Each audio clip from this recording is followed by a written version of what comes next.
It's finally here, the Khorne Demons retrospective I teased a few months ago. Kept you waiting, huh? Wait, I didn't? But it was months ago, right? That's ages! Whatever. Chaos Demons have been around for a long time. Some of them, like Demonettes, showing up in the Adeptus Titanicus rulebook, with more miscellaneous demons like the Flying Gargoyles of Barda and Hellhounds being shown in rulebooks from 2nd and 3rd edition. And they've stuck as parts of Chaos army lists for a long time. Some might field them alongside their Chaos Space Marine legions, or supporting the worshippers of their gods in the mortal realms. Some send hordes of undetermined demons of the Ruinstorm to drown the legions of the Emperor and the Omnissiah in Horus Heresy. Demons the user may have spent a long time kit bashing. Some mix different demons together and send varied and balanced legions to battle, led by the Dark Master Be'lakor.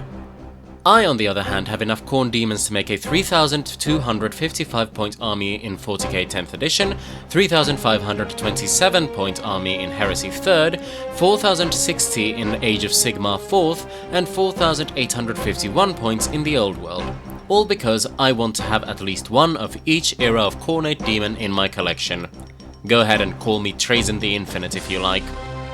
So today, let's put that collection to use and take a look at every iteration of every Khornate Demon in Warhammer. Khorne Demons were introduced in Realm of Chaos Slaves to Darkness. Though things like them were teased in stuff like Balrogs and other demons being teased in the Adeptus Titanicus rulebook, it was here that the designs we would come to know were introduced.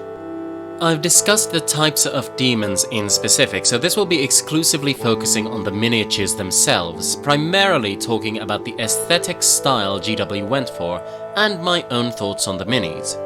And this is only going to be focusing on the specifically Khornate demon types. Demon Princes and any possible Khornate Furies or some such will not be focused on. I will also not be talking about the Balrog, even if it is the likely inspiration for the Bloodthirster. But on that topic, the Greater Demon of Khorne, the Bloodthirster, is... well, this 1988 model is certainly the basis of the Bloodthirsters we have today. It has a vaguely canine face, mine has a weird batwing hat, but it's a winged monster with digitigrade cloven hooves and wields a whip and an axe. All the hallmarks of a Bloodthirster are there. However, there are certain things that remind you that this was made in the 80s. For one, those shoulder pads. If there is any tell that a Warhammer miniature was from the late 80s or early 90s, it's the material of the mini and the size of the shoulder pads. Not that there aren't any big-shouldered chaps in modern Warhammer, but this is getting a bit excessive. And beyond those, the Bloodthirster here is significantly more armoured than any modern Bloodthirster. Change the detailing on the armor panels and you could think this guy is an early version of Angron in the armor of Mars. And lastly, this guy is tiny, even being dwarfed by the dreadnoughts that GW would make only a few years later, which of course makes comparing him to other greater demons and even demon princes and primarchs extra adorable. This all said, the 1988 Bloodthirster is such a charming model, I can't help but adore it.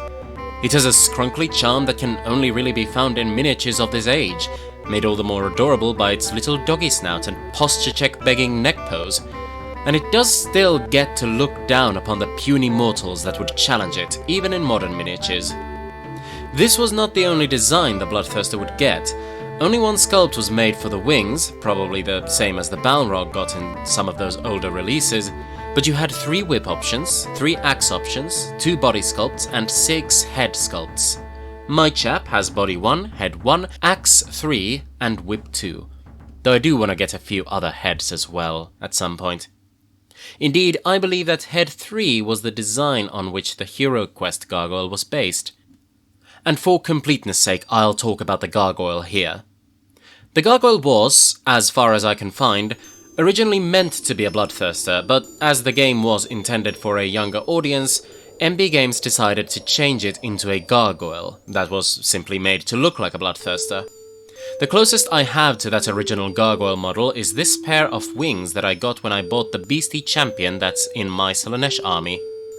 The major differences between the Bloodthirster and the gargoyle are the miniature sizes and the swapping of an axe for a sword on the gargoyle.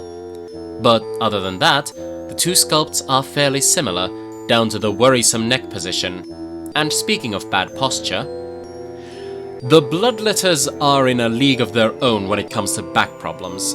It would not be inaccurate to refer to them as skinny legends and as curvy at the same time, because by the gods do they curve! The Bloodletters of this era are all very chaotic looking, but all follow a very defined aesthetic. They're muscular but lanky, sinewy monsters that look like they're nothing but bone and muscle. The elongated craniums, these side-mounted horns, the clawed digitigrade legs, and their hellblades are all there. Many of them even have their tongues out. They're very recognizable as Bloodletters even here, though they do have a bit of extra bling in the form of the little circlets on their heads, making them very pretty indeed. The Bloodletters came in two parts. The head and arms were one part, and the torso and legs the other. I have 4 Bloodletters, though one is part of a different unit now, and 2 of my models apparently have the same torso sculpts. All the head sculpts are different, however, one holding its blade aloft, one ready to plunge his sword in someone's chest, one reaching down to touch grass, and one getting real intimate with his sword. I get it, I'd probably do that too. I should make a video about thirsty sword lesbians. The Bloodletters would not just be walking around on foot, you could mount them on juggernauts. So let's take a look at them and see how the— oh god, look at this precious baby! Yeah, juggernauts of Khorne looked very different back then. They were designed by Jess Goodwin and Alan Perry, and they're— oh my god, they look so funny. There was only one body sculpt, but to add customization there were 5 head sculpts, all with a vaguely bullgod-like look to them. Though this one's at least got a bit of an iron jaw, at least from the looks of it. This flyer makes it look like the Juggernauts came with a rider, a champion or a renegade depending on the setting, but it also came with a selection of banner poles that you could pick from. Mine is the 022418 though it looks like it's missing one skull. I can probably plop on an orc skull to make the look more complete. Someday. My guy also has the 022411 head. As far as I can tell, I might be mixing it up with the 022413 head instead, but be honest, who here would be able to tell me which one's which anyway? Just to be completely fair to the sculpt, it does have some design similarities to modern juggernauts, primarily in the forelimbs. The peaked shoulder shells look very similar to what the modern Khorne juggernauts have, even if the rest of the design is, well, let's call it unique. But now we leave the comfort of familiarity and enter strange new waters for me, because I do not have the next mini we're about to talk about. The Fleshhounds are one of my unfortunate weak links in my Khorne collection, as I only have 2 variants of the mini, the 90s metal models and the modern Age of Sigmar plastics, unless you count Karanak. As such, I do not have this 1988 design. Looking at the catalogue page, it looks like the Fleshhounds are made of 3 parts. The model has 2 torso and hind leg options, 3 forepaw and frill options, and 9 head options.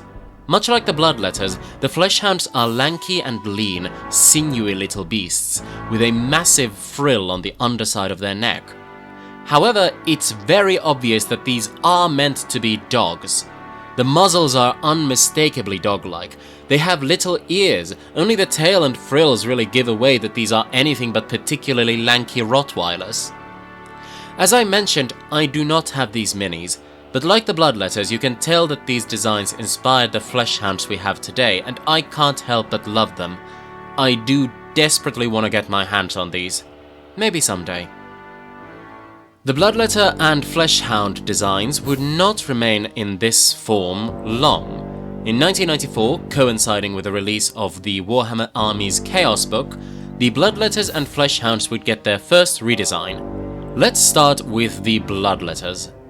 Khorne must have mixed a hell of a lot of steroids into the Bloodletters' blood porridge because holy shit are these boys hench! They still retain a few key aspects of the Bloodletter design: the elongated cranium, the tongues, the long horns growing from the sides of the head, the clawed digitigrade feet, the hellblades, even the circlets. However, the Bloodletters here have not only clearly been hitting the gym 9 to 10 times a week apparently, but also decided to fix up their posture. The 1994 Citadel catalogue credits these and the Chaos Warriors and Demonettes on the page to Ali Morrison and Colin Dixon. Not sure who did what, but whoever did it clearly had a type. Personally, while I do like the slightly more fancy Hellblades, I'm not huge into the buffness of the Bloodletters, though that does make painting them fairly easy. Slap-chopping these lads is easy as baking pie, but they have a sort of vibe that goes a bit too far into the goofy end of the spectrum.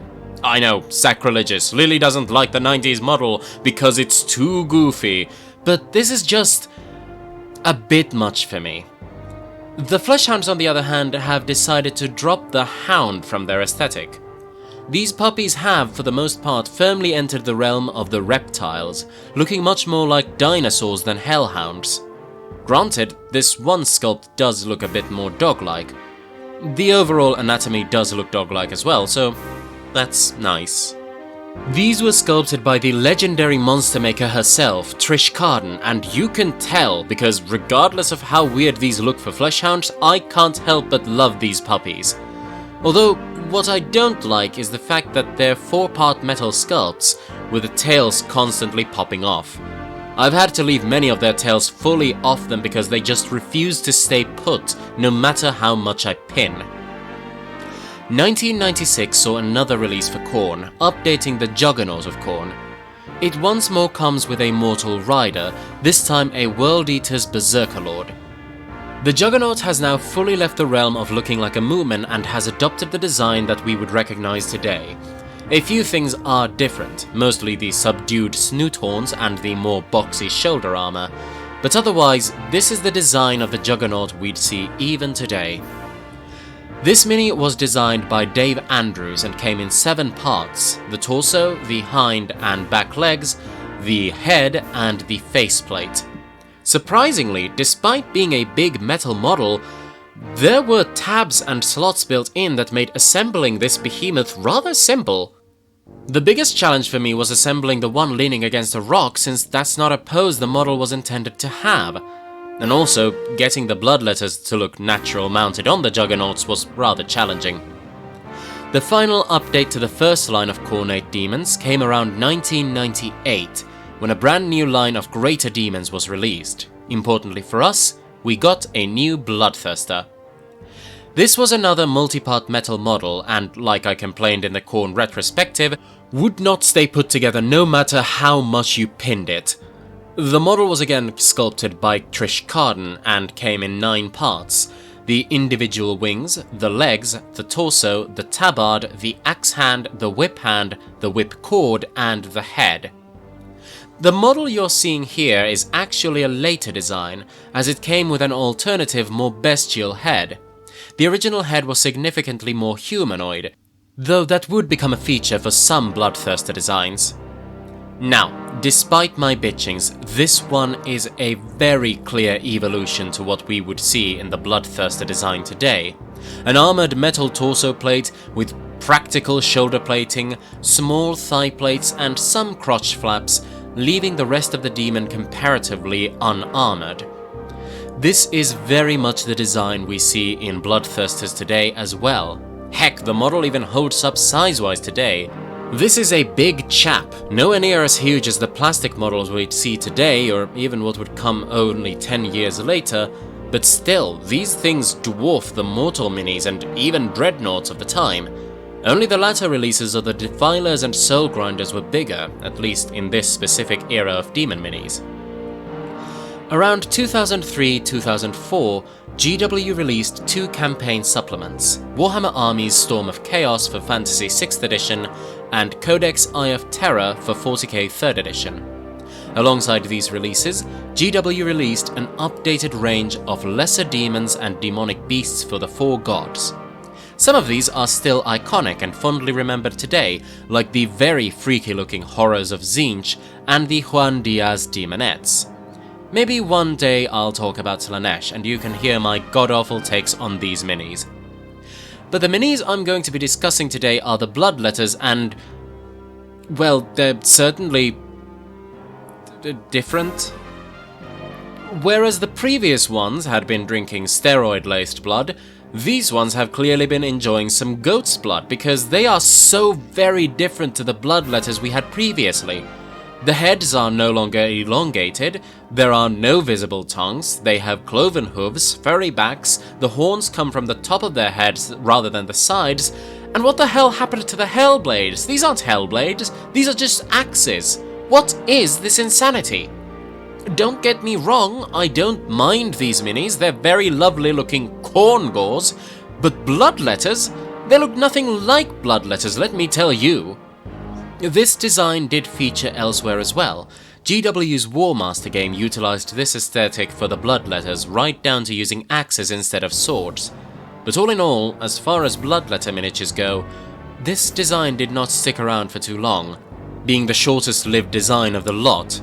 Even the 1988 design stuck around a year longer. Another change was for the Fleshhounds. This is another design I do not have, but there is something very peculiar about this look. The heads, for one, those are massive, and they look less hound-like and more like saber-toothed tigers. I don't mind the design, but I don't think Hound of Khorne when I see these things. I think Diego from Ice Age. Also, the frills are gone, and I must say, I'm not too thrilled about that. I'm sorry, I'll see myself out. This design, as previously mentioned, did not stick around for too long. In 2008, GW released both Codex Chaos Demons and Warhammer Armies Demons of Chaos, and those came with a brand new trio of Khorne Miniatures. So let's take a look at the foot soldiers of Khorne before moving on to other things. The Bloodletters are now for the first time in multi-part plastic kits. These minis come as a pair of legs, the torso, spines down the back, arms, the cranium and the face.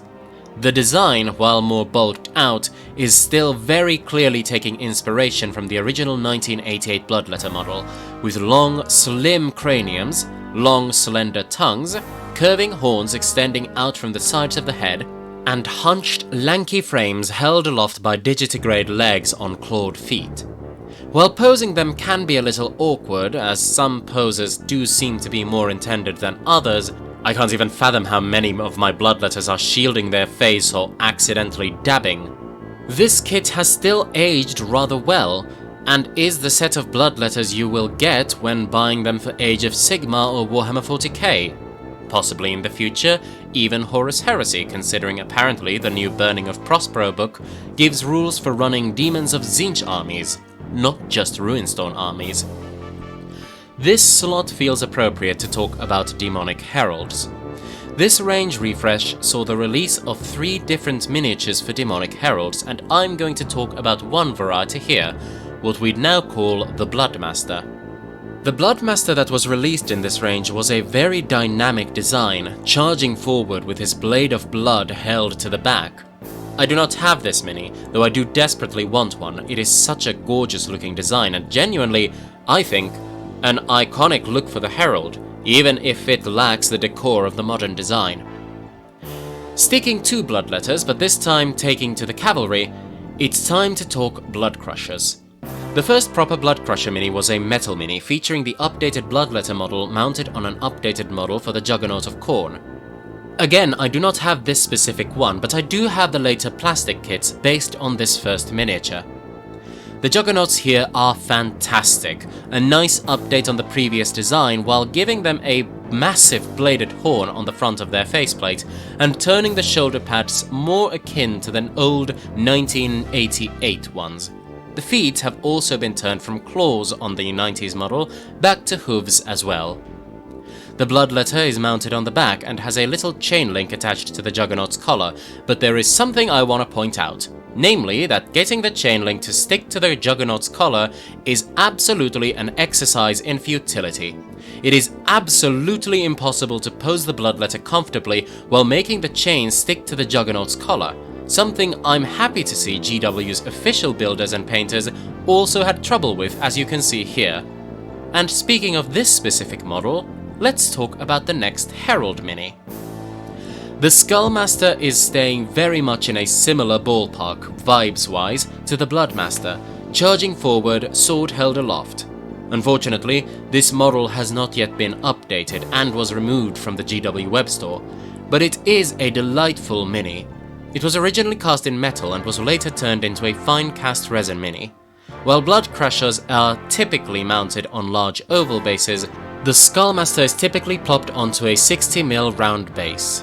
This is another mini I do not own, but I do have the unit. You've seen it before, it's the Moomin from 1988.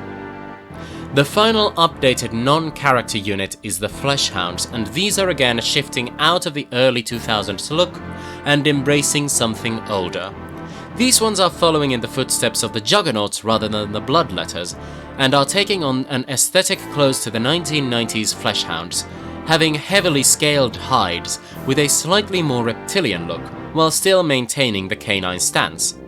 They do not, however, retain the classic aesthetic aspect of the older Fleshhounds, the scorpion tail, instead having pronged reptilian tails. The specific mini type is another I do not have, but I at least do have a representative of it, the first iteration of the Hound of Vengeance, Karanak. This doggo is big, angry, and three-headed, and sticks closely to the aesthetic of his fellows. The heads have their frills on different parts depending on where the heads are mounted. The two on the top have frills on the top of their heads, the one on the bottom has one underneath its chin. Karanak also has two tails, rather than the single one the other Fleshhounds have. I quite like this design. Sure, it's a rather different aesthetic to what Fleshhounds would have today, but it fits in rather well with the 90s Fleshhounds that I have oh so many of. Okay, I've held myself off long enough. It's time to talk about Skulltaker. This release saw the first miniature of Skulltaker released, and this design made me fall in love with him. I first saw this piece of art in the 8th edition Daemons Codex, and I was hooked. I bought the Skulltaker miniature just to have him and paint him, and now I have this entire army. This is what they call a slippery slope and a toxic relationship. The Skulltaker miniature is so cool. The 4 horns with the skulls mounted on the top pair, the Slayer sword held out, pointing at opponents in a challenge, the burning, freshly severed skull in his hand, and the cloak of skulls that is more of a cloak than a mere cape. All of it just makes him perfect. I love him so much. My only gripe is the fact that, as a metal model, his sword has a tendency to snap. Now, fun fact, we actually skipped a bit forward. Indeed, we shall now return 2 years backward and enter the realm of Forge World. In 2006, Forge World started making their own unique Greater Demons. This series were significantly larger than the previous metal models, even being slightly bigger than the modern plastic ones, and were made of high-quality Forge World resin. This line featured the 2009-ish release of the Lord of Change Atos Raukeres, the 2007 release of the Great Unclean One Scabeathrax, the 2006 release of the Keeper of Secrets Zara Kainal, and their contemporary and the topic of this specific segment, the 2006 release of Angrath the Unbound. Angrath is an exalted bloodthirster, considered the favoured of Khorne, even if he did lose to Lorgar during the Heresy in single combat. He was a pivotal part of the Chaos plans on the Siege of Vrax, and he is just huge. The model is clearly based on the 1998 design of the Bloodthirster, down to the more human head. Really, the biggest difference between these two designs is the number and shape of the horns and, well, the physical size. It's unfortunate that this kit was removed from the web store. It means I will have to start eBay hunting for this big bastard to add him to my collection. I do very much like the design, even if it is a bit too human for my likings, specifically in the face. I do, however, like how chunky he is. He would not be the only Forge World Demon model that would be released for us to talk about. Alongside the Demon Prince Uraka as Baramael in 2009, whomst we shall not be getting into, Forge World released this guy, a humble Herald of Khorne. This one was rather unique, with asymmetric horn decorations, a fully plated cranium, and half a torso carried along with him. I quite like this chap, but I don't think his inclusion in my collection is fully necessary. You know what is though? This thing! The Skull Cannon. 2013 saw the release of the 6th edition Demons Codex and the 8th edition Demons Army Book, and that gave us 2 new Khorne Demon Miniatures, of which I officially only have one. Or rather, 2 of one, the Skull Cannon. The Skull Cannon is a rather unique thing for Khorne, being the only unit with any ranged capacity, besides a few flame attacks and whip cracks here and there. The cannon is a little small compared to the rest of the model, but overall the model is rather fun to look at. There is a reason I have 2 of them. I used to have 3, but now I'm turning one into a blood throne. And speaking of, the Rendmaster is the final iteration of the Herald of Khorne in Warhammer. He's mounted on a blood throne, built around the same demon engine as the Skull Cannon. I think this is genuinely a pretty fun looking unit. I do want to get my grubby mitts on another box of this to fully make a blood throne without having to deconstruct an already built model. But now, let's move forward another 2 years. 2015 at last. 40k 7th edition is in full swing, Age of Sigmar has released, and Khorne has got something new to show you. The first plastic Greater Demon. The modern Bloodthirster is a multi-part plastic kit, and you can build it either standing on the ground or taking flight with a trail of fire. You can build it with 3 head options and 3 weapons options too, the Axe and Whip, the Axe and Flail, or the Great Axe. My guy is wielding a Great Axe, since kit bashing a Great Axe from an old metal Bloodthirster is a lot harder than just building the modern plastic one as normal. I really love this model. It is so characterful and detailed, and it's so clearly based on the 1990s Bloodthirster design, though there are a few references to the 88 design, such as this intricate horn design. This kit could also come with an upgrade sprue to turn your normal Bloodthirster into the exiled Bloodthirster Skarbrand. This kit is very detailed as well, and Skarbrand's injuries are very much plain for all to see. His twin axes, Slaughter and Carnage, are very unique and pretty, and his half-exposed skull is a sick detail. Can't help but love it. The final update to the Khorne Demon line came in 2019, if you exclude the 2018 updates to the Heralds and Skulltaker. In 2019 we got the Realm of Chaos, Wrath and Rapture, pitting updated demons of Slaanesh against a group of Khorne demons, including the Bloodletters, the newly plasticed Blood Crushers, and brand new Fleshhounds and Karanak. The new Fleshhounds are like a bulked up reimagining of the 1988 Fleshhound, down to the canine muzzles and primarily underslung frills. They do also have still a bit of scaliness about them, harkening back to the previous version. I really love this design for the Fleshhounds, and I wish I could use them more in my games. Karanak has also gotten an update, and besides matching his aesthetic to his fellow Fleshhounds, the only difference is that his head positions were swapped. The 2 side heads are now lower than the middle head. From that point on, Khorne demons have remained very much the same, but in 2022, the Specialist Design Studio dropped a bombshell. The Scourge of the Blood Angels, the Demon General of Cygnus, would be the next character from Horus Heresy to get a miniature. Ka'Bandha would make his way into the battlefields of the Horus Heresy. And I'm too poor to afford to get this thing. God damn it. But from what I can see from images, this model is huge, a massive monster, dynamically posed with sweeping, enormous wings, wielding the iconic axe and whip of a Bloodthirster. Ka'Bandha is the largest Bloodthirster model we've gotten so far. He also comes with a really awesome looking mask to make your demon general look more protected when he charges into battle against the feeble fools of the 9th Legion. But that brings us to the end of this tale. Holy crap, this wound up a lot longer than I thought. Also, the amount of times I almost said bloodletter instead of bloodthirster is embarrassing to talk about. I love Khorne minis, they're fun, especially the really old ones. They have a charm to them that a lot of the more modern minis simply lack. And while I have had gripes about some of them over the years, all in all, I love my angry, blood-hungry babies equally. That's a lie, I love Skulltaker the most. There is nothing in this world that would make me hate Skulltaker ever. I will commit horrible things for Skulltaker. I swear to the gods this is not a joke, I will. Thank you for watching this video. Like I said in the community post, I fully did not intend for this to be my video this week. I was hoping to make a Burrows and Badges video, but since I owned the physical book, I wound up having a lot more scanning to do than I had anticipated. If you liked the video, please consider leaving a wee little like on the video and commenting on what your favorite type of Khorne demon is. Mine is probably the bog standard bloodletter. Or the Juggernaut, I really love the Juggernaut. Also, please consider subscribing and sharing this to the other blood-hungry maniacs that might like this video. Anywho, thank you so much for watching and I'll see you again soon. Bye!